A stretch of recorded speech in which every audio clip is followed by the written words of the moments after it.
ನೇರವಾಗಿ ಯತೀಂದ್ರ ಸಿದ್ದರಾಮಯ್ಯ ಅವರಿಗೆ ಇವ್ರು ಏನ್ ಹೇಳಿದ್ದಾರೆ ಅಂತಂದ್ರೆ, ನೀವ್ಯಾರ್ರಿ ಹೇಳಕ್ಕೆ, ಹೈಕಮಾಂಡ್ ಇದೆ, ನೀವ್ಯಾರು ಇಲ್ಲಿ ಈ ವಿಚಾರವನ್ನ ಮಾತಾಡೋದಕ್ಕೆ ಅಂತ ಕೇಳಿದಂಗಿದೆ. ಯಾಕಂದ್ರೆ ಇಕ್ಬಾಲ್ ಹುಸೇನ್ ಹೇಳಿದ್ದಾರೆ, ದಯವಿಟ್ಟು ನಮ್ಮನ್ನ ಪ್ರವೋಕ್ ಮಾಡಬೇಡಿ, ಪ್ರವೋಕ್ ಮಾಡಿದ್ರೆ ಮುಂದೆ ಆಗುವಂತ ಅವಾಂತರಗಳಿಗೆ ನೀವೇ ಹೊಣೆ ಆಗ್ತೀರಿ ಅನ್ನೋ ದಾಟಿಯಲ್ಲೇ ಮಾತಾಡಿದ್ದಾರೆ. ಮೊನ್ನೆ ಡಿ.ಕೆ. ಶಿವಕುಮಾರ್ ಏನ್ ಹೇಳಿದ್ರು, ಯತೀಂದ್ರ ಸಿದ್ದರಾಮಯ್ಯ ಪಾಪ ನಮ್ಮ ಹೈಕಮಾಂಡ್ ರೀ ಅವರು, ಅವ್ರು ಹೇಳಿದಂಗೆ ನಾವು ಕೇಳಬೇಕಲ್ಲ ಅಂತ ಅಂದ್ರೆ ತಿವಿಯುವಂತ ಕೆಲಸವನ್ನ ಮಾಡಿದ್ರು.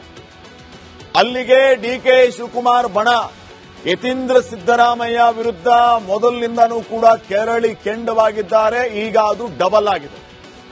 ಹೋಗಿ ಬಂದು ಯತೀಂದ್ರನೇ ಹೇಳ್ತಾ ಇರೋದು, ನಮ್ಮಪ್ಪನೇ 5 ವರ್ಷ ಸಿಎಂ, ಹೈಕಮಾಂಡ್ ಗ್ರೀನ್ ಸಿಗ್ನಲ್ ಕೊಟ್ಟಿದೆ, ಯಾರು ತೆಗೀರಿ ಅಂತ ಹೇಳಿಲ್ಲ, ಸುಮ್ಮನೆ ಈ ಬಗ್ಗೆ ಚರ್ಚೆ ಬೇಡ ಅಂತ. ಡಿ.ಕೆ. ಶಿವಕುಮಾರ್ ಬಣದವರು ಸುಮ್ಮನೆ ಕೂತಿದ್ದಾರೆ. ಡಿ.ಕೆ. ಶಿವಕುಮಾರ್ ಅವರೇ ಬೈದು ಅವರು ಪರವಾಗಿ ಮಾತಾಡೋರನ್ನ ಸುಮ್ಮನೆ ಕೂರಿಸ್ತಾ ಇದ್ದಾರೆ. ಆದ್ರೆ ಯತೀಂದ್ರ ಸುಮ್ಮನೆ ಇರ್ತಾ ಇಲ್ವೇ? ಯತೀಂದ್ರನೇ ಹೋಗಿ ಬಂದು ನಮ್ಮಪ್ಪ 5 ವರ್ಷ ಸಿಎಂ ಆಗಿ ಮುಂದುವರಿತಾರೆ ಅಂತ ಹೇಳ್ತಾ ಇರೋದು. ಇದು ಈಗ ಕಾಂಗ್ರೆಸ್ನಲ್ಲಿ ಎಲ್ಲವೂ ಸರಿ ಇಲ್ಲ ಅನ್ನುವಂಥದ್ದು ಬಹಳ ಸ್ಪಷ್ಟವಾಗಿ ಗೊತ್ತಾಗ್ತಾ ಇದೆ. ಸರಿ ಇದ್ರೆ ಯಾಕ್ರಿ ಹಾದಿ ಬೀದಿಲಿ ಬಂದು ನಮ್ಮಪ್ಪನೇ 5 ವರ್ಷ ಸಿಎಂ ಅಂತ ಹೇಳ್ತೀರಿ? ಹಾದಿ ಬೀದಿಲಿ ಮಾತಾಡುವಂತ ಮಾತಾ ಇವು? ಹೈಕಮಾಂಡ್ ಇಲ್ವಾ ನಿಮ್ ಪಾರ್ಟಿಗೆ? ಯತೀಂದ್ರ ವಿರುದ್ಧ ಕೆರಳಿ ಕೆಂಡವಾಗಿದೆ ಕಾಂಗ್ರೆಸ್ ಶಾಸಕರು. ಮೊದಲು ಸಚಿವ ಕೆ.ಜೆ. ಜಾರ್ಜ್ ಬೇಸರವನ್ನ ವ್ಯಕ್ತಪಡಿಸಿದ್ರು. ಕಾರಣ, ಇಂಧನ ಇಲಾಖೆಯಲ್ಲಿ ಮೂಗು ತೂರಿಸಿದ್ರಂತೆ ಯತೀಂದ್ರ ಸಿದ್ದರಾಮಯ್ಯ. ಅಧಿಕಾರಿಗಳ ವರ್ಗಾವಣೆಯಲ್ಲಿ ಯತೀಂದ್ರ ಕೈವಾಡ ಇದೆಯಂತೆ. ಒಂದ್ ರೀತಿ ಸೂಪರ್ ಸಿಎಂ ಆಗಿದ್ದಾರಂತೆ ಯತೀಂದ್ರ. ರಾಜೀನಾಮೆಗೆ ಮುಂದಾಗಿದ್ರಂತೆ ಕೆ.ಜೆ. ಜಾರ್ಜ್. ಇದೇ ವಿಚಾರವನ್ನ ಇಟ್ಕೊಂಡು ಇಂಧನ ಇಲಾಖೆಯಲ್ಲಿ ಮೂಗು ತೋರಿಸೋದೆ ಯತೀಂದ್ರ ಸಿದ್ದರಾಮಯ್ಯ. ಇಂಧನ ಇಲಾಖೆಗೂ ಯತೀಂದ್ರಗೆ ಏನ್ ಸಂಬಂಧ ರೀ? ಯತೀಂದ್ರ ಬಂದು ಈ ರೀತಿ ಮೂಗು ತೋರಿಸಿದಕ್ಕೆ ಕೆ.ಜೆ. ಜಾರ್ಜ್ ಬೇಸರಗೊಂಡು ನನಗೆ ಇಲಾಖೆನೂ ಬೇಡ, ಯಾವ ರೀತಿಯ ಜವಾಬ್ದಾರಿನೂ ಬೇಡ, ರಾಜೀನಾಮೆ ಕೊಟ್ಬಿಡ್ತೀನಿ ಅಂತ ಮುಂದಾಗಿದ್ರಂತೆ. ಅವರನ್ನ ಸಮಾಧಾನ ಪಡಿಸುವ ಕೆಲಸ ಆಯ್ತಂತೆ. ಸಚಿವ ಕೆ.ಜೆ. ಜಾರ್ಜ್ ಹೇಳ್ತಾರೆ, ಮುಂದೆ ಬಂದು ಎಲ್ಲ ಸುಳ್ಳು ಅಂತ ಹೇಳಿ ಒಪ್ಕೋತಾರ ಅದನ್ನ ಹೌದು ಅಂತ. ಯತೀಂದ್ರ ವಿರುದ್ಧ ಶಾಸಕ ತನ್ವೀರ್ ಸೇಠ್ಗೂ ಬೇಸರ ಆಯಿತು. ತನ್ವೀರ್ ಸೇಠ್ ಕ್ಷೇತ್ರದಲ್ಲೂ ಹಸ್ತಕ್ಷೇಪದ ಆರೋಪ ಕೇಳಿ ಬರ್ತಾ ಇದೆ ಯತೀಂದ್ರ ವಿರುದ್ಧ. ಅಧಿಕಾರಿಗಳು ಶಾಸಕ ತನ್ವೀರ್ ಸೇಠ್ ಮಾತು ಕೇಳ್ತಾ ಇಲ್ವಂತೆ. ಪರಮೇಶ್ವರ್ ಮುಂದೆ ಬೇಸರ ಹೊರ ಹಾಕಿದ್ದಾರಂತೆ ತನ್ವೀರ್ ಸೇಠ್. ಏನೇ ಇದ್ರು ಯತೀಂದ್ರ ಸಿಎಂ ಸಿದ್ದರಾಮಯ್ಯ, ಯತೀಂದ್ರ ಯಾರು? ನಮ್ಮ ಕ್ಷೇತ್ರದಲ್ಲಿ ನಾನು ಶಾಸಕ, ಯತೀಂದ್ರ ಯಾರು ಅಂತ ಪ್ರಶ್ನೆ ಮಾಡ್ತಾ ಇದ್ದಾರಂತೆ. ನಾನು ವೇದಿಕೆಗೆ ಬರಲ್ಲ, ಬಂದ್ರೆ ಬೇರೆಯೇ ಮಾತಾಡ್ತೀನಿ.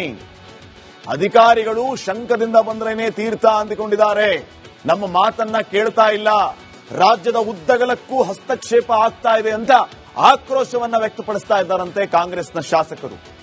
ಇದೀಗ ಸಿಎಂ ಪುತ್ರನ ವಿರುದ್ಧ ಶಾಸಕ ಇಕ್ಬಾಲ್ ಹುಸೇನ್ ಕೂಡ ಕಿಡಿಕಾರಿದ್ದಾರೆ ನೋಡಿ. ನಮ್ಮನ್ನ ಪ್ರವೋಕ್ ಮಾಡಬೇಡಿ ಅಂತ ನೇರವಾಗಿ ಯತೀಂದ್ರಗೆ ಎಚ್ಚರಿಕೆಯನ್ನೂ ಕೊಟ್ಟಿದ್ದಾರೆ. ಯತೀಂದ್ರ ಸಿದ್ದರಾಮಯ್ಯ ಈ ಮಟ್ಟಿಗೆ ಎಕ್ಸ್ಟ್ರೀಮ್ ಲೆವೆಲ್ಗೆ ಹೈಕಮಾಂಡ್ ಅನ್ನೂ ಪಕ್ಕಕ್ಕೆ ಕೂರಿಸಿ ಇವರೇ ಯಾಕೆ ಕಾಲ್ ತಗೋತಾ ಇದ್ದಾರೆ ಅರ್ಥ ಆಗ್ತಾ ಇಲ್ಲ. ಅಥವಾ ಯತೀಂದ್ರ ಸಿದ್ದರಾಮಯ್ಯ ಕಡೆಯಿಂದ ಈ ರೀತಿಯ ಮಾತುಗಳನ್ನ ಆಡಿಸುವ ಕೆಲಸ ಆಗ್ತಾ ಇದೆಯಾ?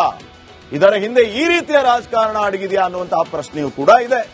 ನೋಡೋಣ ಕಾಂಗ್ರೆಸ್ ಹೈಕಮಾಂಡ್ ಇದನ್ನ ಯಾವ ರೀತಿ ಸರಿಪಡಿಸುತ್ತೆ ಅಂತ ಹೇಳಿ. ನೆಕ್ಸ್ಟ್,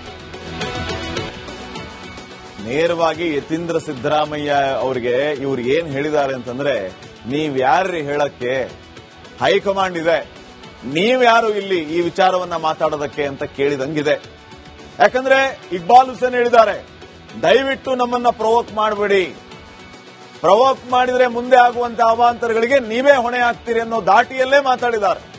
ಮೊನ್ನೆ ಡಿ.ಕೆ. ಶಿವಕುಮಾರ್ ಏನ್ ಹೇಳಿದ್ರು, ಯತೀಂದ್ರ ಸಿದ್ದರಾಮಯ್ಯ ಪಾಪ ನಮ್ಮ ಹೈಕಮಾಂಡ್ ರೀ ಅವರು, ಅವ್ರು ಹೇಳಿದಂಗೆ ನಾವು ಕೇಳಬೇಕಲ್ಲ ಅಂತ ಅಂದ್ರೆ ತಿವಿಯುವಂತ ಕೆಲಸವನ್ನ ಮಾಡಿದ್ರು. ಅಲ್ಲಿಗೆ ಡಿ.ಕೆ. ಶಿವಕುಮಾರ್ ಬಣ ಯತೀಂದ್ರ ಸಿದ್ದರಾಮಯ್ಯ ವಿರುದ್ಧ ಮೊದಲಿನಿಂದನೂ ಕೂಡ ಕೆರಳಿ ಕೆಂಡವಾಗಿದ್ದಾರೆ. ಈಗ ಅದು ಡಬಲ್ ಆಗಿದೆ.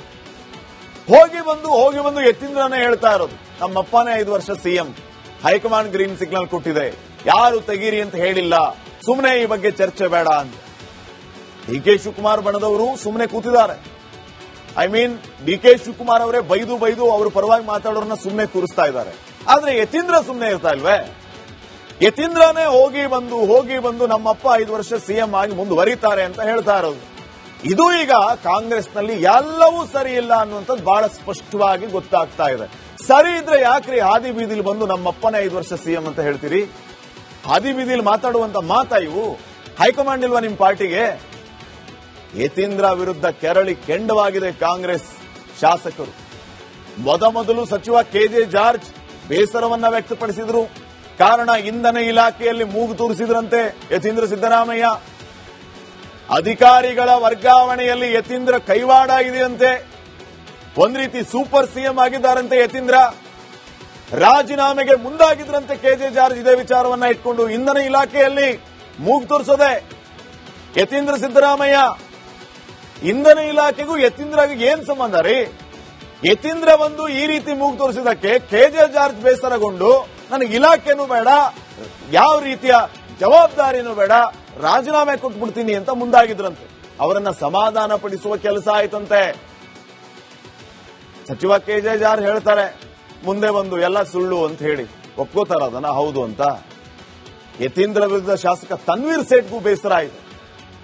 ತನ್ವೀರ್ ಸೇಠ್ ಕ್ಷೇತ್ರದಲ್ಲೂ ಹಸ್ತಕ್ಷೇಪದ ಆರೋಪ ಕೇಳಿ ಬರ್ತಾ ಇದೆ ಯತೀಂದ್ರ ವಿರುದ್ಧ. ಅಧಿಕಾರಿಗಳು ಶಾಸಕ ತನ್ವೀರ್ ಸೇಠ್ ಮಾತು ಕೇಳ್ತಾ ಇಲ್ವಂತೆ. ಪರಮೇಶ್ವರ್ ಮುಂದೆ ಬೇಸರ ಹೊರ ಹಾಕಿದ್ದಾರಂತೆ ತನ್ವೀರ್ ಸೇಠ್. ಏನೇ ಇದ್ರು ಯತೀಂದ್ರ ಸಿಎಂ ಸಿದ್ದರಾಮಯ್ಯ, ಯತೀಂದ್ರ ಯಾರು? ನಮ್ಮ ಕ್ಷೇತ್ರದಲ್ಲಿ ನಾನು ಶಾಸಕ, ಯತೀಂದ್ರ ಯಾರು ಅಂತ ಪ್ರಶ್ನೆ ಮಾಡ್ತಾ ಇದ್ದಾರಂತೆ. ನಾನು ವೇದಿಕೆಗೆ ಬರಲ್ಲ, ಬಂದ್ರೆ ಬೇರೆಯೇ ಮಾತಾಡ್ತೀನಿ. ಅಧಿಕಾರಿಗಳು ಶಂಕದಿಂದ ಬಂದ್ರೇನೆ ತೀರ್ಥ ಅಂದುಕೊಂಡಿದ್ದಾರೆ. ನಮ್ಮ ಮಾತನ್ನ ಕೇಳ್ತಾ ಇಲ್ಲ. ರಾಜ್ಯದ ಉದ್ದಗಲಕ್ಕೂ ಹಸ್ತಕ್ಷೇಪ ಆಗ್ತಾ ಇದೆ ಅಂತ ಆಕ್ರೋಶವನ್ನ ವ್ಯಕ್ತಪಡಿಸ್ತಾ ಇದ್ದಾರಂತೆ ಕಾಂಗ್ರೆಸ್ನ ಶಾಸಕರು. ಇದೀಗ ಸಿಎಂ ಪುತ್ರನ ವಿರುದ್ಧ ಶಾಸಕ ಇಕ್ಬಾಲ್ ಹುಸೇನ್ ಕೂಡ ಕಿಡಿಕಾರಿದ್ದಾರೆ ನೋಡಿ. ನಮ್ಮನ್ನ ಪ್ರವೋಕ್ ಮಾಡಬೇಡಿ ಅಂತ ನೇರವಾಗಿ ಯತೀಂದ್ರಗೆ ಎಚ್ಚರಿಕೆಯನ್ನೂ ಕೊಟ್ಟಿದ್ದಾರೆ. ಯತೀಂದ್ರ ಸಿದ್ದರಾಮಯ್ಯ ಈ ಮಟ್ಟಿಗೆ ಎಕ್ಸ್ಟ್ರೀಮ್ ಲೆವೆಲ್ಗೆ ಹೈಕಮಾಂಡ್ ಅನ್ನೂ ಪಕ್ಕಕ್ಕೆ ಕೂರಿಸಿ ಇವರೇ ಯಾಕೆ ಕಾಲ್ ತಗೋತಾ ಇದ್ದಾರೆ ಅರ್ಥ ಆಗ್ತಾ ಇಲ್ಲ. ಅಥವಾ ಯತೀಂದ್ರ ಸಿದ್ದರಾಮಯ್ಯ ಕಡೆಯಿಂದ ಈ ರೀತಿಯ ಮಾತುಗಳನ್ನ ಆಡಿಸುವ ಕೆಲಸ ಆಗ್ತಾ ಇದೆಯಾ?